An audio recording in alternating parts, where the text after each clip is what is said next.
में कहते हैं वास्तव में ये दो शब्दों का ही मेल है। एक है परम पिता और दूसरा परम आत्मा। ये परम पिता प्लस परम आत्मा,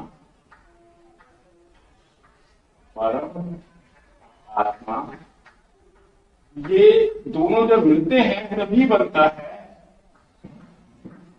तभी कहलाता है परमात्मा, जिसका कि हम भक्ति मार्ग में जिक्र पाते हैं। तो ये परमात्मा शब्द जो है वास्तव में दो शक्तियों का ही मेल है, परम पिता और परम, जिसको हम कहते हैं पिता और ये है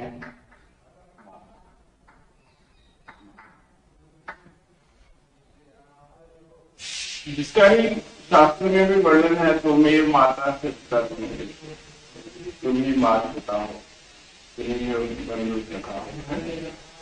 तो ये परम पिता परमात्मा जो है आदि में एक ज्योतिर्पुंज था और उस ज्योतिर्पुंज में से जैसा कि इन दिनों आपको बाबा ने सबको हमको बताया, परम पिता में से पहले बृहस्पति निकला, फिर उसकी साथ में ही गृहस्थी निकली, दूसरा से बढ़ते बढ़ते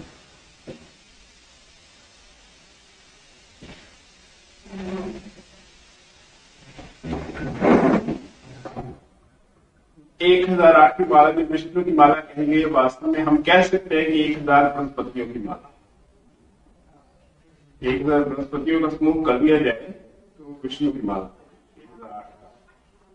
और फिर उसके बाद उसमें से निकला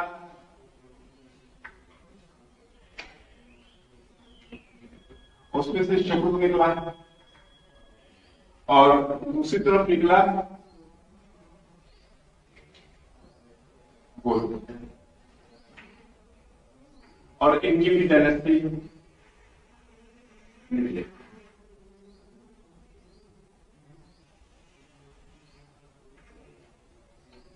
और ये इनकी भी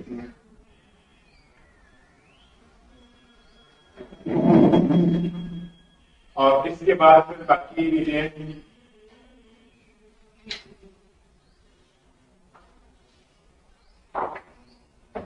मंगल, फिर उसके बाद आया शनि। इस तरह से ये जो है वृद्धि को पाती, लेकिन ये तो थी स्वर्ग की रचना। ये सृष्टि वृद्धि को पाते पाते कहां तक पहुंच गई है?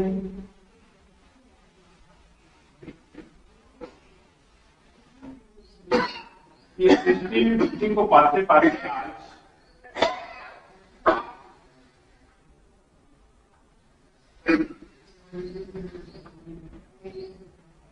आज 650 करोड़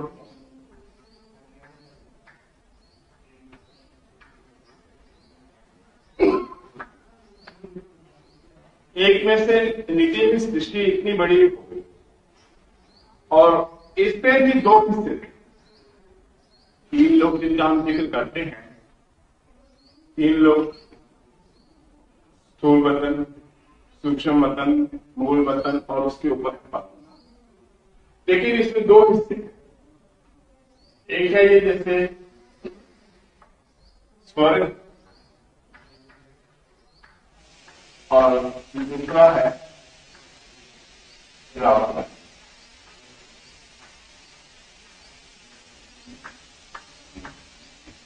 एक राम राज्य और दूसरा रावण राज्य, पर कहो या राम राज्य को एक बात।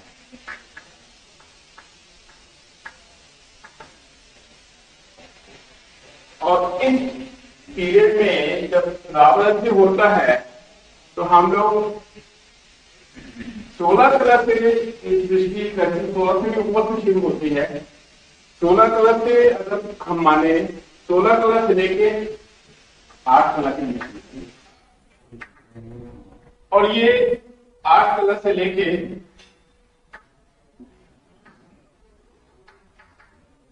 0 कला तक या माइनस तक, माइनस चूंकि काउंटिंग में नहीं आ सकता इसलिए हम क्या कहते हैं 0 कला।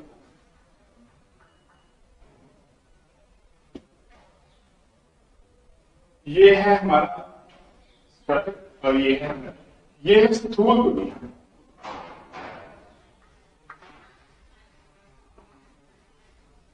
स्थूल बदन, ये है हमारा स्वर। तो स्वर में क्या था, वर्णन हमने वाणी में पढ़ा कि सती में सोने के महल होते हैं, घर में एक राज्य एक भाषा, ये तो हमने सुना। और कल की आयु कितनी बताई गई, 5,000, जो अब तक 5,000 वर्ष के लिए। क्या कल वाकई ही 5,000 वर्ष क्या है? क्या आप इतना जो पुरुषार्थ कर रहे हैं वो 5,000 वर्ष कर रहे हैं? अब अगर बाबा वाणी में ये कहते हैं कि 1 सेकंड की शूटिंग बराबर 1 साल, तो 5,000 साल की शूटिंग आना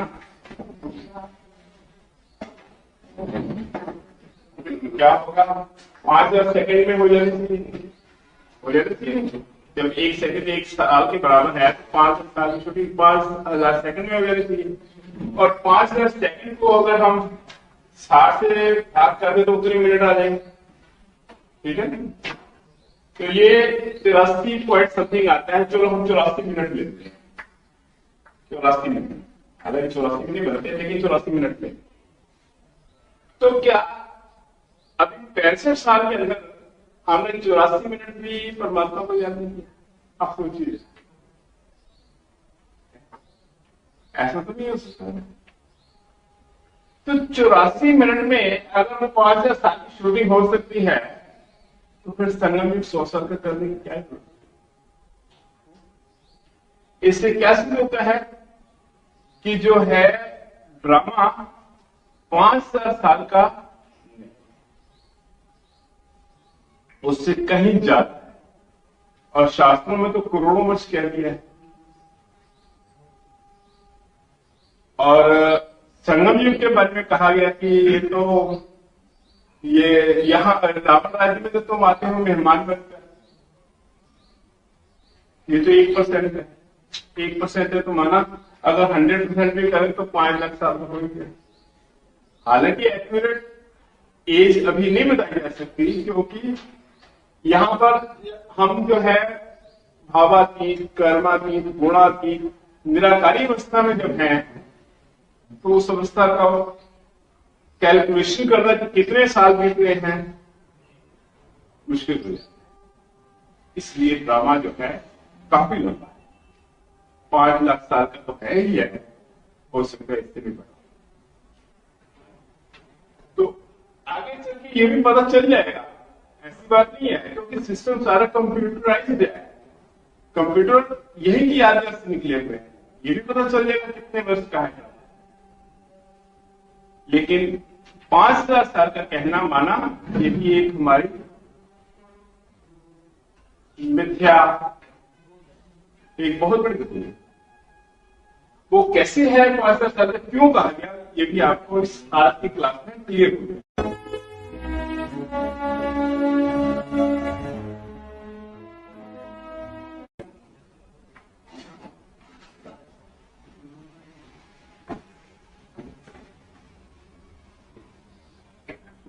तो जब हम 16 कला से 8 कला तक स्वर का टाइम बिता के आए, उसके पहले यही पर ही हमारे ग्रुप सिस्टम शुरू हो गया था। अंत में जब पहुंचे 9 कला के करीब ग्रुप सिस्टम शुरू हो गया, संकल्प चलने शुरू हो गए, आत्माओं का विभाजन होना शुरू हो गया, शिव और शक्ति अलग होने लगी, लाइट और माइट अलग होने लगे, और 5 तत्वों के जो कंट्रोलर थे उन्होंने अपने अपने तत्वों को का सहारा लेकर इस सृष्टि को थमाने की कोशिश, इस सृष्टि और ना दे, जहां है तो उसको वहीं रुक जाए, क्योंकि चढ़ती कला का ज्ञान नहीं और आत्माएं के उन्होंने थमाने की कोशिश की। बृहस्पति ने आकाश तत्व लगाया, शुक्र ने वायु तत्व, शुक्र और शनि ने मिलकर वायु तत्व की रचना कर दी, मंगल ने अग्नि तत्व लगा दिया, बुध देवता ने जल तत्व का प्रयोग किया और शनि ने पत्थर का इस्तेमाल करके हमारे अंदर पृथ्वी अंश भी भर दिया। इस तरह से पांचों तत्वों के हम जो यहाँ पर एक आत्मिक स्थिति में रहने वाले थे, जिसमें कोई विकार नहीं था, कोई तत्व नहीं थे, वो हम पांच तत्वों के केंद्र में आके कहते हैं। जब पांच तत्वों के पिंजरे में कैसे हो गए तो हम मोहताज बने। क्यों मोहताज बने? शक्ति का हमारी का पतन क्यों होता गया? यहां पर जैसे गैस का गुब्बारा होता है ना, उसमें हवा भर ली जाए तो क्या होता है? उसको छोड़ दिया जाए उड़ जाएगा और बहुत देर तक उड़ता है। जब तक उसमें वो गैस होगी तब तक उड़ता रहेगा। लेकिन उसकी गैस अगर वैसे ही बंद है, बहुत धीरे धीरे लीकेज होगा। तो जैसे जैसे लीकेज होगा वैसे वैसे हल्का नीचे आएगा। लेकिन अगर उस गुब्बारे की पूरी हवा लीकेज है तो क्या होगा? आराम से नीचे आ जाएगा, बड़ी तेजी से नीचे आएगा। ठीक इसी प्रकार ये जो दुनिया थी, स्वर्ग की दुनिया, ये दुनिया थी हमारी एनर्जी की दुनिया, शक्ति की दुनिया, जिसकी वजह से थोड़ी शक्ति हमारे पास निकल भी आती थी तो भारीपन नहीं रहता। तो हमारा पतन जो था एनर्जी कम होने से होता था, भारीपन से नहीं होता। कमजोरी जो आती थी वो किससे आती थी कि एनर्जी जो है डिवाइड हो गई, उसके टुकड़े हो गए थे, इसलिए हमारा पतन होता है। लेकिन भारीपन नहीं था क्योंकि तत्व नहीं थे ना। तो इसलिए ये टाइम हमने लाखों वर्ष पे कवर किया। अब जब यहां पहुंचे तो गुब्बारे की हवा पूरी निकल, अर्थात पूरी शक्तियां खत्म हो गई। तो पूरी एनर्जी खत्म होने से क्या हुआ? बिल्कुल शक्ति नहीं। और जो शक्ति हमारे पास थी भी आत्मिक तत्व की, वो भी दोनों टुकड़ों में, लाइट अलग हो गई, माइक उस शक्ति का भी डिवीजन हो गया। और जो शक्ति थोड़ी बहुत बची थी उनके सितारे बन गए और हमारे पास कुछ भी नहीं है। इसलिए बाबा ने बड़ी में क्या कहा? बच्चे याद करो तुम क्या थे, क्या से क्या बन गए। तीनों लोगों के मालिक आज कौड़ी पसंद हो गए। तो इस तरह से हमारे अंदर से सारी एनर्जी खत्म हो गई। जो एनर्जी लेके आए थे वो भी दो टुकड़ों में बट गई, उनके भी दो सितारे बन गए और सितारे बन गए और बाकी जो शक्ति बची थी उनके 5 तत्व बने। और हम आके क्योंकि तत्वों में भी एनर्जी हमारी खत्म हो गई तो हम क्या बन गए? उस पिंजरे के कैबिनेट, 5 तत्वों रूपी पिंजरे के कैबिनेट। लेकिन इतना सब होते हुए भी जब हम इधर से इधर आए, एक बात तो रही होगी ना, क्या? क्योंकि आत्मा तो वही थी ना जो इधर से इधर आए। सूक्ष्म वतन से स्थूल वतन में आत्मा आई, आत्मा तो वही थी। कमजोर जरूर हो गई थी, ये तो मान सकते, लेकिन आत्मा तो वही थी। तो इसका अर्थ क्या हुआ कि जो संस्कार इधर थे, कम से कम वो संस्कार तो आत्मा लेके आई होगी ना, क्योंकि आत्मा वही है, सिर्फ उसके ऊपर लेप चढ़ा। इसका लेप 5 तत्व। तो 5 तत्वों का सिर्फ लेप चढ़ा है, इसलिए संस्कार शांति, स्नेह, आनंद, वो संस्कार। तो जब संस्कार लेके एकदम इधर से इधर आई, तो क्या आते ही आत्मा 0 कलर में पहुंच जाएगी, या आते ही क्या उसके संस्कार एकदम गायब हो जाएंगे, वाष्प हो जाएंगे क्या?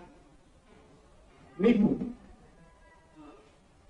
आप सोचिए कि अंतिम जन्म में आज हम सब हैं, तो संस्कार बाहर की दुनिया से आज भी भिन्न है। बाबा कितना भी क्यों ना खराब संस्कार हो, लेकिन फिर भी बाहर की दुनिया से संस्कार अच्छे हैं, जबकि इतना समय हमने प्रेशर जन्म सूर्य वतन में भी बिताया, तो भी संस्कार आज इतने खराब नहीं है। तो क्या जब हम इधर से इधर आए तो हमारे संस्कार एकदम खराब नहीं है? तो लिहाजा जब हम इधर से इधर आए तो भी हमारे संस्कार शुरू में बहुत अच्छे, और शक्ति कितनी थी हमारे पास? 8।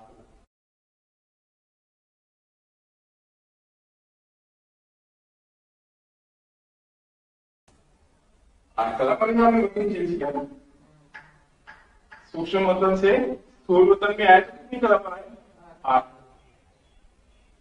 8 कला पर जब हम आए तो आते ही जब संस्कार भी वही है और इधर का ड्रामा इधर रिपीट होता है, सिर्फ फर्क क्या है, यहाँ पर हम आत्मिक स्टेज में एक्ट प्ले करते हैं और यहाँ हम 5 तत्वों के अंदर कार्य होगा। तो जब वही संस्कार, वही बातें, हम एक्ट भी वही रिपीट करते हैं, और जब हम इधर से इधर एकदम आए, सुख, शांति, आनंद, पवित्रता के संस्कार भी लेकर आए, तो आते ही यहाँ के हिसाब से, वतन की दुनिया के हिसाब से हम कौन सी स्टेज पर, स्वतः स्टेज पर होंगे? क्यों? क्योंकि जो तत्व भी हमारे में भरे, 5 तत्व आ गए, लेकिन तत्व जब आए तो बिल्कुल प्योर फॉर्म में आए होंगे, उनमें कोई मिलावट तो नहीं थी। आकाश तत्व में बिल्कुल पवित्र स्थिति में, तत्वप्रधान स्थिति में हमारे अंदर प्रवेश कर गया। वायु तत्व भी तत्वप्रधान अवस्था में ही बिल्कुल प्योर अवस्था में हमारे अंदर गया। जल, अग्नि, पृथ्वी, 5 तत्व जो थे बिल्कुल पवित्र हमारे अंदर जब गए, तो क्या हमारा शरीर तमोप्रधान होगा क्या? वो भी सतोप्रधान होगा। तो जब सतोप्रधान शरीर था और आत्मा में संस्कार सुख, शांति, पवित्रता, आनंद के थे, तो यहां पर कौन सी स्टेज होगी? बिल्कुल जब हम इधर आए सतोप्रधान स्टेज होगी। इसको ही क्या कहेंगे हम? इसी का वर्णन शास्त्रों में आता है, सत्य।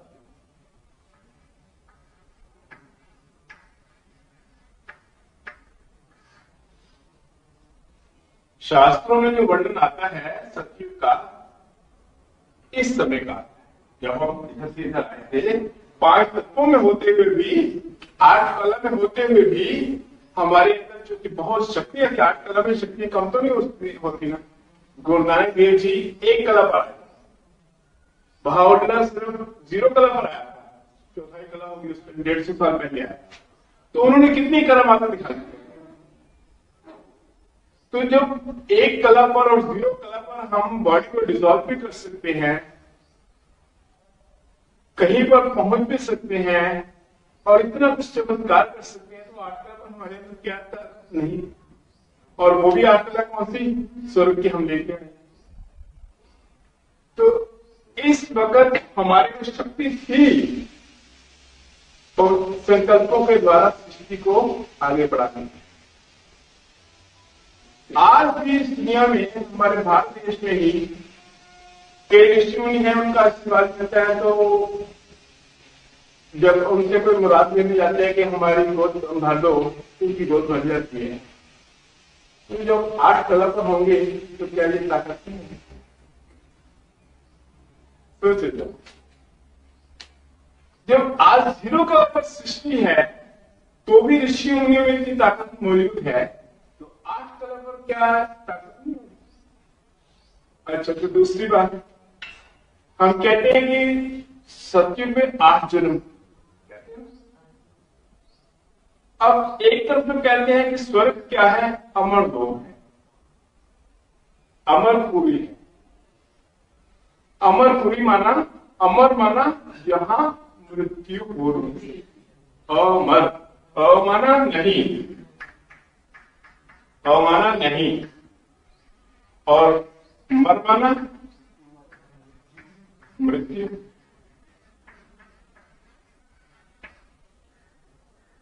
तो अमर माना जहां मृत्यु हो नहीं सकती, तो जब मृत्यु नहीं हो सकती तो 8 जन्म कैसे हो? सोचिए, 8 जन्म माना 8 बार मृत्यु हुई ना।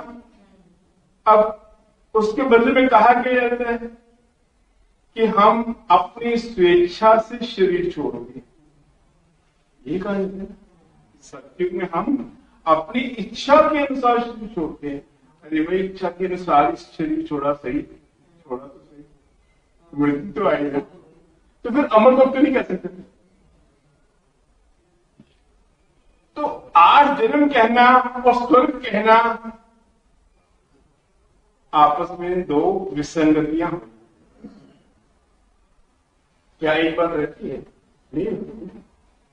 अमर लोग है तो वहां मृत्यु नहीं होनी चाहिए, और मृत्यु है तो हम उसको अमर लोग नहीं कहते।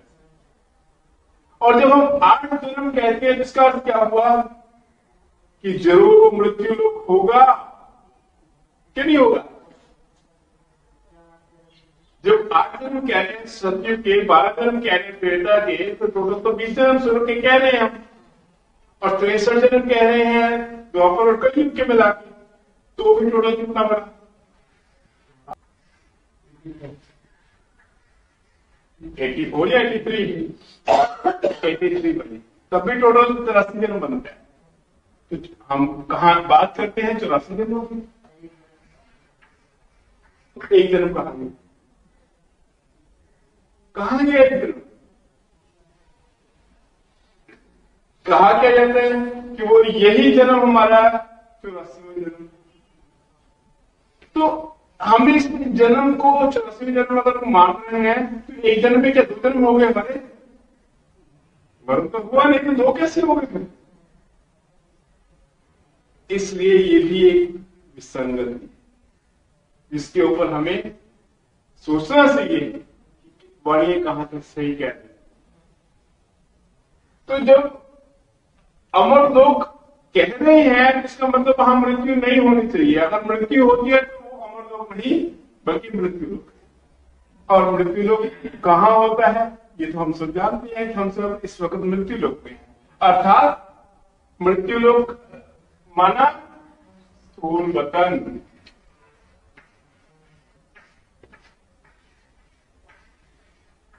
मृत्यु क्या है?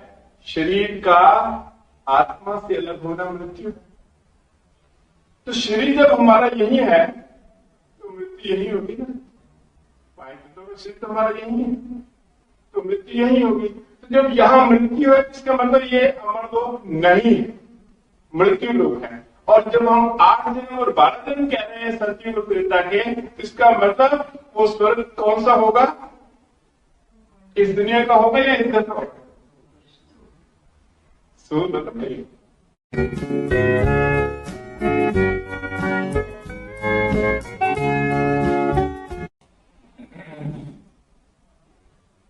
होगा या नहीं होगा? किसको डाउट है तो पूछो भाई, क्योंकि पॉइंट को क्लियर होना चाहिए।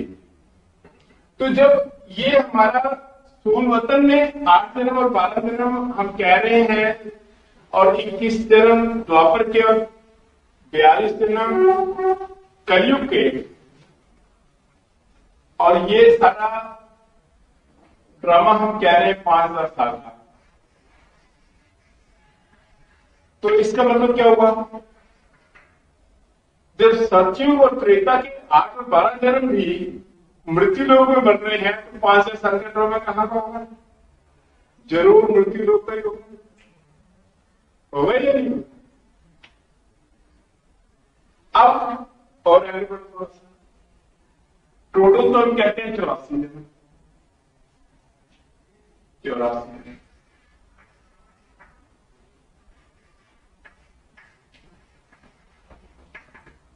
एक हमारी आज अंतिम जन्म है, बिल्कुल हमारा अंतिम जन्म है, जो हम 84 मान रहे हैं, 83 की जगह 84 मान रहे हैं, अंतिम जन्म है। इस अंतिम जन्म में भी हमारी आयु एवरेज कितनी है? तो भी हमारी आयु आज 60 वर्ष से ज्यादा है, या 60 ही बात होगी। लेकिन कलयुग के हिसाब से तो 1250 साल को 42 जन्म जो कलयुग के हैं, इससे अगर हम भाग करते हैं तो एवरेज आयु कितनी आती है?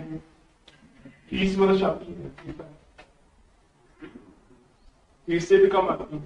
तो क्या मैं पूछता हूं कि क्या 30 वर्ष आज हमारी एवरेज आयु है? औसतन आयु क्या 30 वर्ष है? किसी की 40 पे मृत्यु हो रही है, किसी की 50 पे हो रही है, किसी की 70 पे हो रही है, किसी की 100 साल पे भी हो रही है। और एवरेज आयु जो बन रही है 1250 साल का आयु हुआ 5,000 साल के हिसाब से, तो कलयुग की एवरेज आयु 30 वर्ष बन रही है। और जबकि हमारी आयु आज के अंतिम जन्म में भी काफी ज्यादा है 30 से, तो चलो कोई बात नहीं। और ये कब है? जबकि हम जीरो का लाभ या माइनस का लाभ, तो जितनी पीछे जाएंगे तो बड़ी होगी, उतनी आयु लंबी होगी ना, कि नहीं? चलो खैर उस बात को छोड़ो। मान लो आज की आयु हमारी एवरेज औसतन आयु 60 वर्ष भी ले लेंगे, 60 वर्ष भी ले लेंगे एवरेज, 84 जन्म, तो भी गुणा करें तो कितना बन जाता है?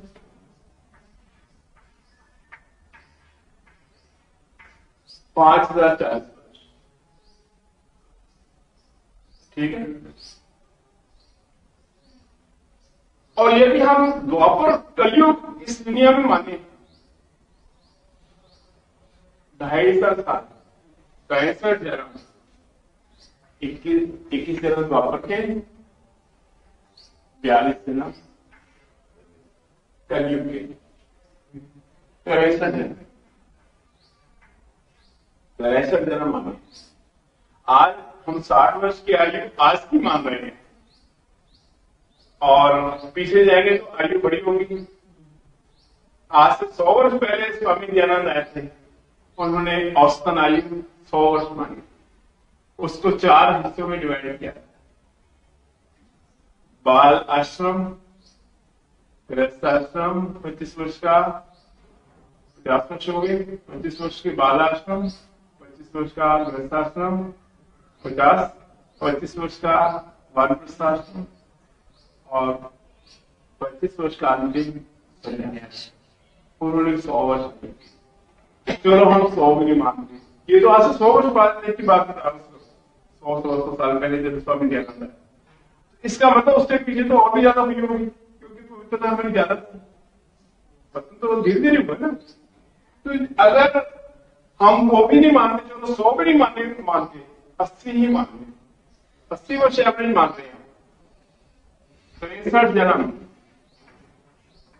द्वापर कलयुग के, 80 वर्ष औसतन आयु, गुणा कर तो कितना आ जाएगा?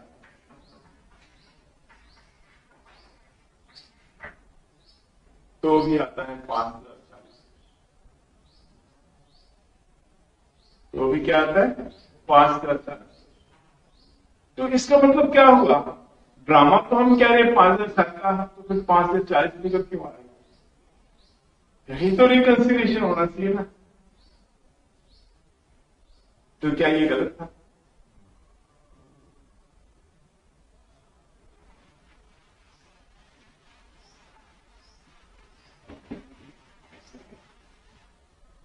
गलत ये भी नहीं है, 5040 की फिगर भी गलत है।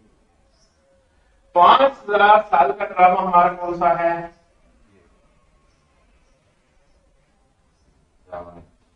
रावण राज्य का। गिरती कला। Sleep better and save bigger during the Memorial Day event at the Living Spaces Sleep Center. Save up to $500 on a Tempur. कौन सा ड्रामा है? गिरती कला। क्या गिरती कला को चढ़ती कला में जोड़ सकते हैं? दो उल्टी बात है। क्या हम जोड़ सकते हैं? नहीं जोड़ सकते। और वाणी का पॉइंट क्या है? संगम युग है 100 वर्ष, ठीक है। और दूसरा वाणी का पॉइंट क्या है? मैं 60 वर्ष की वानप्रस्थ अवस्था में आता हूं। और जब परमात्मा आते हैं तो क्या होता है? उसको क्या कहते हैं? पुरुषोत्तम संगम युग। पुरुषों को उत्तम बनाने वाला संगम युग। पुरुषोत्तम माना पुरुष को उत्तम पुरुष बनाने वाला।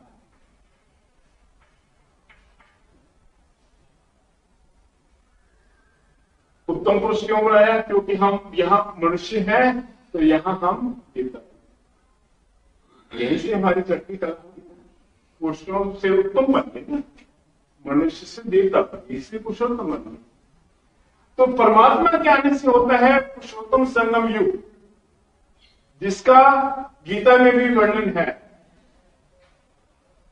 ये अर्जुन मेरा परिचय मैं स्वयं ही देता। स्वयंभू कहा गया है परमात्मा को। स्वयंभू माना परमात्मा स्वयं ही आकर परिचय दे सकते हैं, उनका परिचय दूसरा कोई नहीं दे सकता। लेकिन क्या बताया गया हमारे को? शिव बाबा। और दादा माना?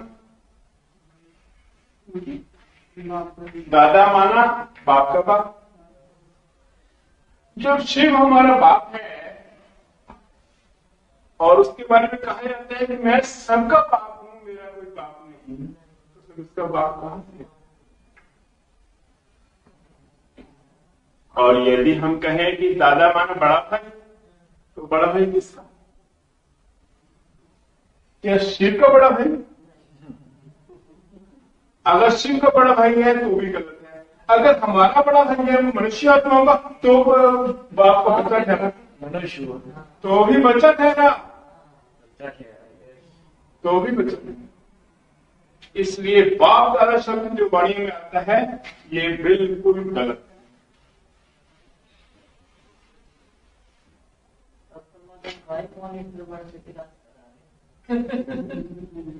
मॉनिटर में कुछ नहीं उनका पॉइंट ढूंढने चले थे बाप को, ढूंढ लिया भाइयों को।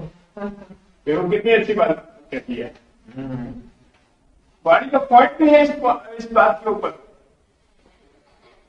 ढूंढना था बाप को और ढूंढ लिया भाई। जब भाई को ढूंढेंगे तो क्या प्राप्ति होगी? प्राप्ति बाप से होगी है।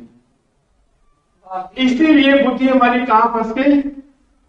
दादा जो हमारा बड़ा भाई था उसमें बुद्धि फंस गई, तो क्या प्राप्ति होगी? बाप पिक्चर बन जाता है, वो कहीं चला जाता है।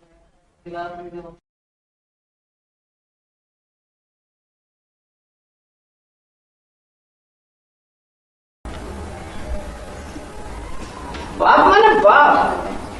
तो इस तरह से ये ड्रामा जो था 500 साल का, ये तो था गिरती कला का। अब 40 वर्ष कैसे जुड़े? संगम युग 100 साल का। तो मैं 60 वर्ष की वानप्रस्थ अवस्था में आता हूँ। आज हम किसी से भी पूछते हैं कि आपकी आयु कितनी है, किसी भी ज्ञानी व्यक्ति से पूछते हैं तो क्या कहते हैं कि मेरी आयु 8 साल है। अभी हम इसे अपने भाई से पूछेंगे, शेखर से, भाई आपकी आयु कितनी है? तो कितनी बताओगे आप? है मेरी आयु बताए और उनका आयु नहीं। अपनी आयु वही बताएंगे जो इनकी ज्ञान में आयु है। इनसे पूछेंगे तो ये कहेंगे 3 साल की है। कितनी है? 1.5 साल है। बताइए तो क्या इसको आप 1.5 साल की मानने को तैयार हैं? नहीं। तो क्यों क्योंकि हम उस दिन से जन्म गिनते हैं जिस दिन से हमारे को ज्ञान मिलता है, ठीक है ना। तो जब हम उस दिन से जन्म गिनते हैं तो फिर दादा लिख रहा है इसके चक्कर में हम 60 वर्ष की उसकी लौकिक आयु क्यों नहीं लेते। उसका जन्म हुआ था 1936 या 37 जब से यज्ञ की स्थापना हुई। तो जब 1937 में यज्ञ स्थापना हुआ तो उसकी लौकिक आयु हम क्यों गिनते हैं। वहां पर उसकी आयु स्टार्टिंग होनी चाहिए, 0 होनी चाहिए। उसके 60 वर्ष। तो जब हम कहते हैं 60 वर्ष की वानप्रस्थ अवस्था में मैं आता हूं, माना यज्ञ को चलते हुए जब 60 साल हो जाते हैं तब परमात्मा अपने आप को प्रकट। अब इसमें 60 साल जोड़ दो, 1937 कितना हो जाएगा 96 कैलोरी 97। तो यहां से शुरू होता है पुरुषोत्तम संगम युग 97 जब परमात्मा स्वयं आकर पढ़ाते हैं। उससे पहले क्या हुआ आप कहोगे जी, अगर 1997 में परमात्मा आए तो उससे पहले क्या हुआ, क्या परमात्मा नहीं आए। वाणी का क्लियर पॉइंट है, अभी तक तुमने पुरुषार्थी बनने का पुरुषार्थ किया है। इसका मतलब क्या हुआ, पुरुषार्थ कब शुरू होगा, जब पुरुषार्थ कराने वाला है। अभी तक हमने जितनी मेहनत की परमात्मा तक पहुंचने की मेहनत की। हमारे को देवता बनने का रहस्य, चट्टी कला का रहस्य, बेहद का ज्ञान तो परमात्मा स्वयं देंगे ना जब वो आएंगे। तो जब 1997 में परमात्मा आते हैं, 96 कहो या 97 कहो, अब 100 वर्ष का संगम युग है, इसमें 40 साल जोड़ दो, कितना हो जाता है 2037। जगह शुरू हुआ था हमारा 1937, तो संगम युग कितना बन गया 100 वर्ष का। तो ये 40 वर्ष चढ़ती कला के 5000 साल में जोड़ दो, कितने फिगर हो जाएगी 5000। जो 5000 साल का ड्रामा। अब इस 5000 साल में क्या हुआ, वहां से शुरू होती है आज की क्लास।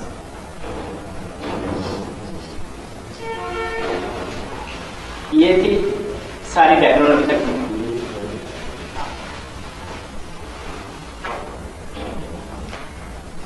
जब हम इधर से इधर आए सूर्यवतन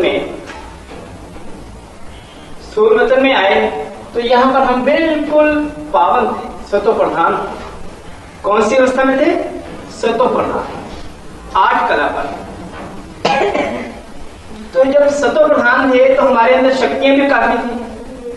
तो जब बहुत शक्तियां थी तो इसका अर्थ क्या हुआ कि हम जो करना चाहते थे संकल्पों द्वारा कर सकते थे स्थूल दुनिया में। अब इस यहां से लेके यहां तक हमने 5000 साल मान लिए।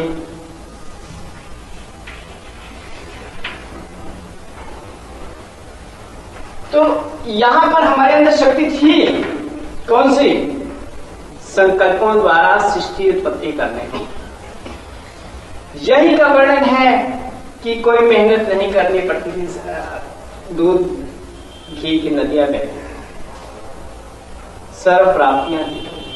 पक्षी चहचहाट, उनकी चहचहाट की आवाज से आप उठते थे। दास दासियां थी, उनके हाथों में पकड़। जो वाणी में वर्णन किया गया वो यहां की अवस्था है। इस 5000 साल को 2 हिस्सों में बांट दो। ये 2.5 साल, ये 2.5, ये 1250 वर्ष का सत्युग हो गया। ये 1250 वर्ष का रेता हो गया, और ये हो गया उसके बाद द्वापर युग। यहां हमारी 8 कलाएं हैं, और आधी कला कब होगी 2.5 साल के बाद, यानी कि 4 कला। ठीक है, तो 4 कला और 8 कला के बीच का समय जो है वो है हमारा स्थूल वतन में स्वर्ग, जिसका वाणी में जिक्र आता है। यही वर्णन है कि हमारे 8 जन्म थे। क्योंकि संपूर्ण पवित्रता होने के कारण, तत्व स्वतः प्रधान होने के कारण हमारी आयु लंबी। हम अपनी इच्छा से शरीर छोड़ते थे, जैसा कि वाणी में आता है, वो यहाँ को क्योंकि इतनी शक्ति थी ना, आठ कला में शक्ति बहुत होती है, इतनी शक्ति थी कि हम शरीर जब चाहे छोड़ सकते थे।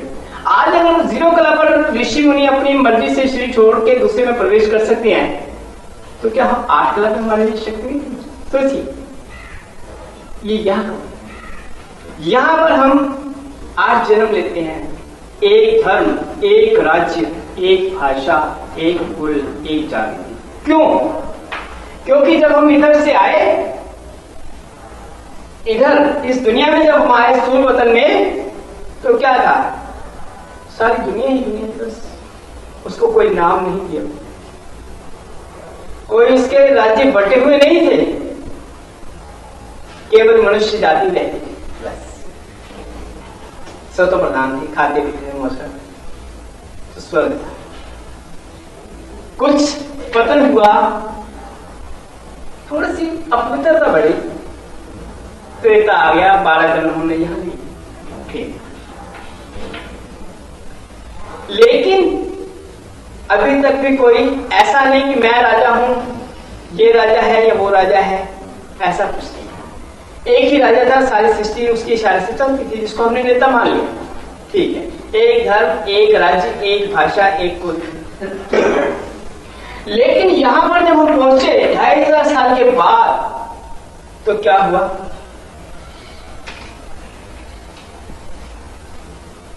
सृष्टि शुरू हुई थी, तो सबसे पहला संकल्प किसका चला था, जिसकी वजह से गिरे थे हम? शुक्र का। उसी का फिर यहां संकल्प चला, तो उसकी डायनेस्टी में से कौन आया? इब्राहिम आया।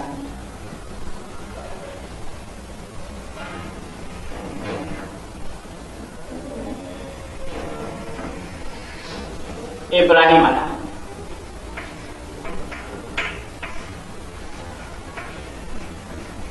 और उसने आके अपना इस्लाम धर्म स्थापन किया। तो ये कौन सी कला पर उसने धर्म स्थापन किया? 2500 वर्ष के बाद। और यहीं पर ही, इसीलिए सीढ़ी के चित्र में यदि आप देखें तो उसके मिडिल में जाके भारत देश दिखलाते हैं।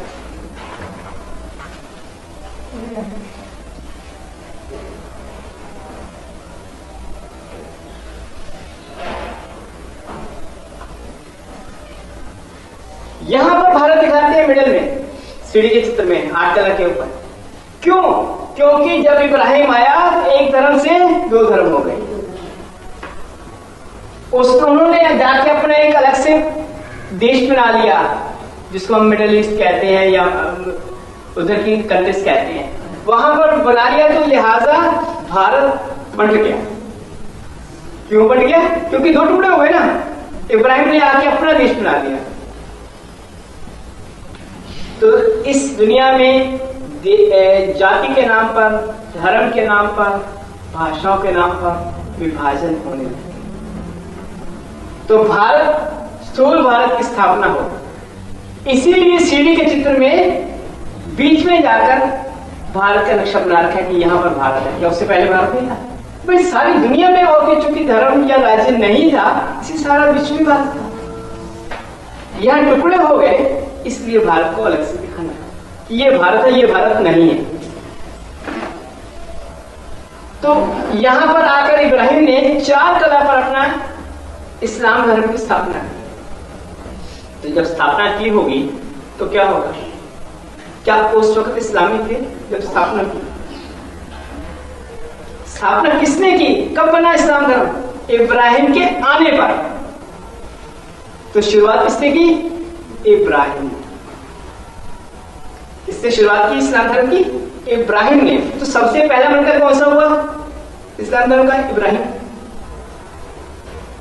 अब उसने जब यहां पर आकर धर्म स्थापन किया, तो और कोई धर्म यहां पर था नहीं सिवाय हिंदू धर्म के।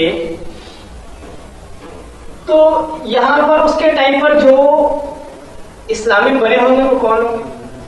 हिंदू वाले कन्वर्ट जरूर हिंदू वाले ही कन्वर्ट हुए होंगे। जन्म तो बाद में उनकी डायनेस्टी ने आगे लिया होगा, लेकिन जो उस वक्त उसके कहने पर चले होंगे वो कौन होंगे? जरूर भारतवासी, हिंदू धर्म वाले ही होंगे ना। तो यहाँ पर उसके टाइम पर जो आत्माएं इस्लाम धर्म में परिवर्तित हुई वो कौन सी थी? कन्वर्टेड सोल्स, जिन्होंने अपने हमारे देवी देवता धर्म को कहो या हिंदू धर्म को कहो तिलांजलि दे दी, परिवर्तन कर लिया। तो इस वहां पर आकर उसने इस्लाम धर्म स्थापित किया। कुछ समय बाद 200-250 साल के बाद, अब देखो 4 कलाएं हैं हमारी कितने साल के अंदर? 2.5-10 साल के अंदर। एक कला कितने में आएगी? 650 साल की, ऑलमोस्ट, है ना? 600 साल में जाके कला का पतन होता है। अब इसके 250 साल के बाद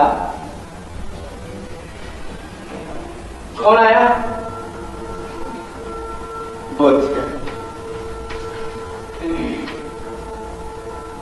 महात्मा बुद्ध।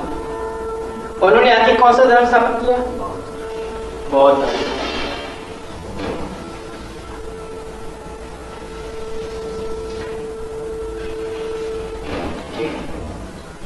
बौद्ध धर्म स्थापन किया तो यहां पर भी क्या हुआ होगा?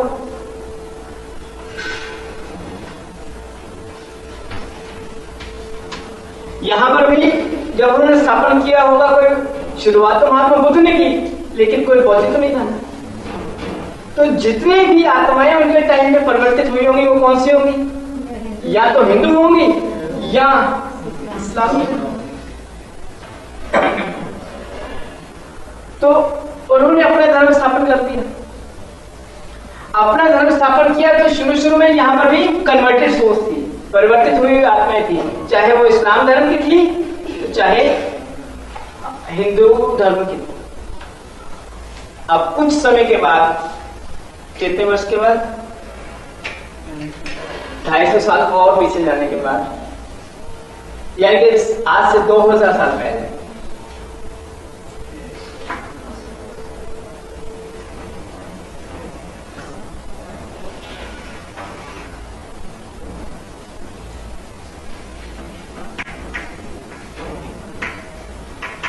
कौन आया? ईसा मसीह, क्राइस्ट। और उसने आगे कौन सा धर्म स्थापन किया? इस्राइल।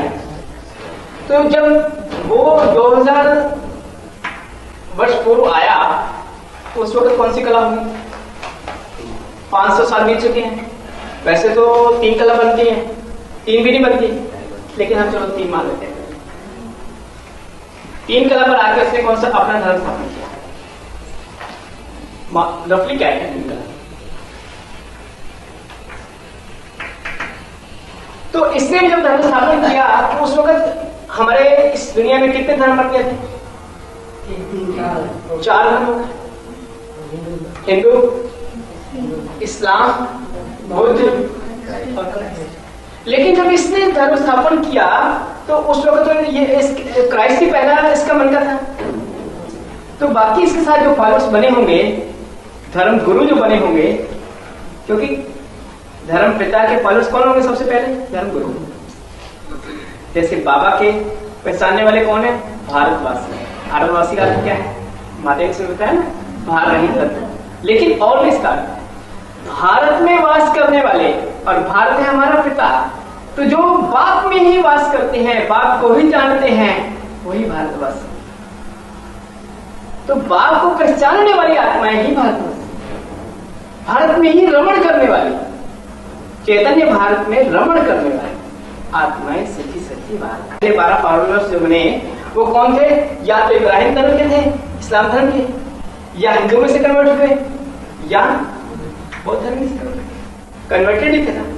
बाद में उनके बाद जब उनकी और जनरेशन पैदा हुई तो जन्म से वो क्रिश्चियंस पैदा हुए, लेकिन उस वक्त तो वो भी कन्वर्टेड थे। इस तरह से हमारा इस दुनिया में अलग अलग धर्म पिताओं ने आकर अपना अपना धर्म स्थापन किया। 1500 साल पहले आज से क्या हुआ, मोहम्मद साहब आ गए। अब देखिए यहाँ पर क्राइस्ट को इसमें क्यों दिखलाया है इब्राहिम धर्म में, ये भी कारण समझिए। क्योंकि क्राइस्ट इसी डायनेस्टी में से निकला, इब्राहिम की डायनेस्टी में से निकला था, शुक्र की डायनेस्टी में से, इसीलिए इस धर्म को इधर दिखाया। और आगे बढ़िए 1500 साल पीछे, आज से 1500 साल, जब 1500 एडी आया तो क्या हुआ, मोहम्मद साहब आ गए।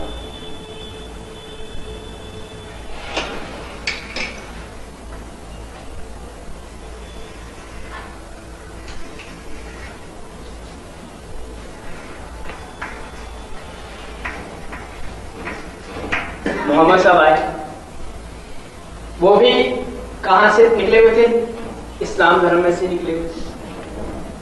उन्होंने आके मुस्लिम धर्म की स्थापना की, उन्होंने ही आके कुरान उतारा। आज वो कुरान कहते हैं ना कि कुरान अल्लाह ताला की तरफ से उतरी हुई सौगात है, जो मोहम्मद साहब जो पैगंबर थे उनके ऊपर उतरे, नाज़िल हुई। तो ये शूटिंग कहाँ की हमने, यहीं पर की ना, गुलजार दादी के तन में। कहते हैं ना बाबा प्रवेश करते हैं, ज्ञान दादा लेखराज के तन में शिव बाबा प्रवेश करते हैं, कहते हैं ना, शूटिंग यही है ना। तो कौन से धर्म की शूटिंग की हुई है, आप सोच सकते हैं। तो इस तरह से मोहम्मद साहब आए तो उन्होंने मुस्लिम धर्म की स्थापना की, और इसी के पैरेलल लगभग 1500 वर्ष एडी पर ही हमारे भारत देश में कौन आया,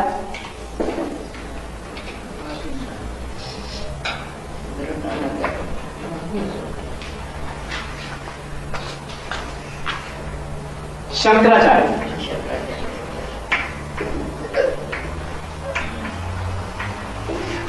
और उन्होंने आके संन्यास धर्म की स्थापना की, कलाएं गिरती गई। आज से 500 साढ़े 500 साल पहले ना, 450 साल पहले तकरीबन,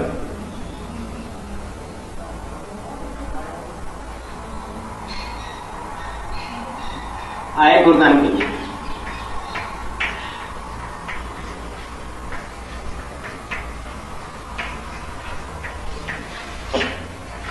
गुरु नानक देव जी आए तो उन्होंने कौन सा धर्म स्थापन किया, सिख धर्म की स्थापना, सिख धर्म की स्थापना। इस तरह से हमारे देश में कितने ही, हमारी इस दुनिया में कितने ही धर्म बढ़ते गए। कहां पहले एक ही धर्म था, आदि सनातन देवी देवता धर्म। जब सूर्यवतन आया 2,500 साल तो चलो जैसे कि एक सुख शांति में कट गए, उसके बाद कितने धर्म आने शुरू हुए, इस्लाम आ गया, बौद्ध आ गया, क्रिश्चियन धर्म आ गया, मुस्लिम धर्म आ गया, संन्यास धर्म आ गया, सिख धर्म आ गया, और आज से 125 साल पहले कौन आ गए, स्वामी दयानंद आ गए। उन्होंने आके दयानंद जी ने आके आकर आर्य समाज धर्म की स्थापना कर दी। धर्म थोड़ी है, धर्म थोड़ी मठ सही, मठ क्या समाज, मठ क्या लो, समाज क्या लो, समाज हो गया, अलग ही हो गया ना, सनातन से तो अलग है ना बिल्कुल। देखिए मुस्लिम धर्म और इब्राहिम धर्म में क्या फर्क है, वही फर्क हमारा सनातन धर्म और आर्य समाज का बिल्कुल सेम है। यहाँ पर इब्राहिम इस्लाम धर्म मूर्ति पूजक था, उनके 100-1.25 लाख फरिश्ते माने गए हैं जिनकी वो पूजा करते थे। और मोहम्मद साहब ने आके क्या कहा, परमात्मा एक रूप है, मूर्ति पूजा गलत है। उन्होंने आके मूर्ति पूजा को, मूर्तियों को तोड़ा। ठीक इसी तरह से हमारा आर्य सनातन देवी देवता धर्म जो है वो देवताओं को मानता है, लेकिन आर्य समाज केवल निराकार को मानता है। इसलिए इस्लाम और मुस्लिम, इधर से हमारा आर्य सनातन देवी देवता धर्म और आर्य समाज दोनों प्रबल है, इनमें कोई फर्क नहीं है उस लिहाज से। इसी के समानांतर कंटेम्पोररी, इसी समय के करीब करीब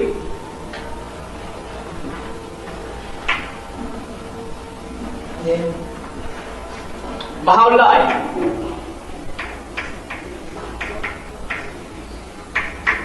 ईरान में उन्होंने आके अपना बहाई धर्म स्थापन किया और आगे मठपंथ, अब क्या नाम है, साईं बाबा वगैरह वगैरह और तमाम आते गए और मठपंथ, धर्म गुरु, इनकी अब स्थापना होती गई और बढ़ती गई। तो हमारे देश में आज, हमारी इस दुनिया में, देश में नहीं, इस दुनिया में अनेक धर्म, अनेक भाषाएं, अनेक राज्य, अनेक मठ मठांतर स्थापित हुए। अब जब संगम युग आया 1937 में, तो हमारे को संदेश मिला कि परमात्मा बता रहे हैं कि इस सृष्टि का अंत आ गया है और हमारे को निशानी बताएंगे। गीता में भी वर्णन आया और शास्त्रों में भी वर्णन आया। और जब 60 वर्ष उसके भी बीत गए, संगम युग स्थापित हुए 1997 में, परमात्मा स्वयं आए। अब परमात्मा को स्वयं क्यों आना पड़ता है, ये कारण समझिए। देखिए, इतने धर्मपिता भी आए, कोई परमात्मा का परिचय नहीं दे पाए। इन्होंने क्या किया, एक हिस्से का परिचय दिया। मैं आपको मिसाल देता हूं इसके ऊपर। जैसे एक हाथी के आगे 5-6 लोग जो देख न सकते हो, नेत्रहीन हो, उनको खड़ा कर दिया जाए अलग अलग हिस्से में, किसी को टांग के पास, किसी को सूंड के पास, किसी को कान के पास, किसी को पेट के पास, किसी को पूंछ के पास, और उनसे पूछा जाए बताओ हाथी क्या है, तो क्या कहेगा? जिसके हाथ में टांग आई वो कहेगा एक हाथी एक खंबे के समान है। जिसके हाथ में पेट आएगा वो क्या कहेगा? हाथी एक पहाड़ के समान है। जिसके हाथ में सूंड आएगी वो उसका वर्णन एक लंबी डांग या जैसे भी है वो उसके हिसाब से कर देगा। जिसके हाथ में कान आए उसने कहा कि एक पंखा है जो हिल रहा है। क्या हाथी एक खंबा है, पहाड़ है या पंखा है? नहीं, हाथी इन सबको मिलाकर भी कुछ और है। उन सबको जोड़ दिया जाए और कुछ उसमें और एडिशन किया जाए, तब जाके वो हाथी बनता है।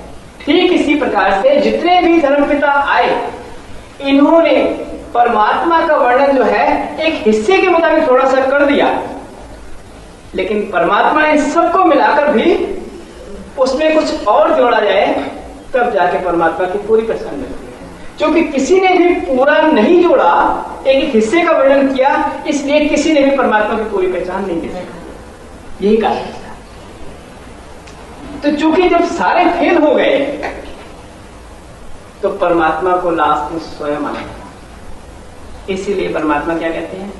मैं अपना परिचय स्वयं ही देता हूं। और उसको फिर कौन पहचानता है? भारतवासी, भारत में रमण करने वाले, चैतन्य भारत में रमण करने वाले, वही बच्चे सिर्फ पहचाने। और वो पहचानने के कारण ही क्या बन जाते हैं? माला का मन का बन जाते हैं। क्या बन जाते हैं? माला का मन का। इसका जिक्र वाणी में भी आता है। क्या है? 108 की माला के अंतिम मनके में और कोई गुण ना सही, बाप को पहचानने का गुण। तो बाप को पहचानने से कम प्राप्ति क्या है? माला का मन का। ये कम से कम प्राप्ति है। और वो माला का मन का कैसा? कि जिसका सिमरण सारी दुनिया करती है। जिसको उठाते हैं तो भी पहले माथा टेकते हैं, चूमते हैं, और जब पाठ पूजा कर लेते हैं तो भी रखते हैं, तो भी माथे से लगाकर। ऐसा तो प्राप्ति कौन सी है? जो सबसे कम है और जो परमात्मा को सही तरीके से पहचान लेते हैं, उसके बताए हुए मार्ग पर चलते हैं। पहचान माना जानना, मानना और उसके मार्ग पर वैसा चलना, सब कहते हैं सही पहचान। तो जो जैसे परमात्मा बताते हैं उसके अनुसार मानते हुए चलते हैं, उनकी प्राप्ति कहीं ज्यादा होती है। तो वो 108 की मात्रा अंतिम मन के नहीं बनते, शुरू के बनते। तो अब बाबा ने क्या बताया?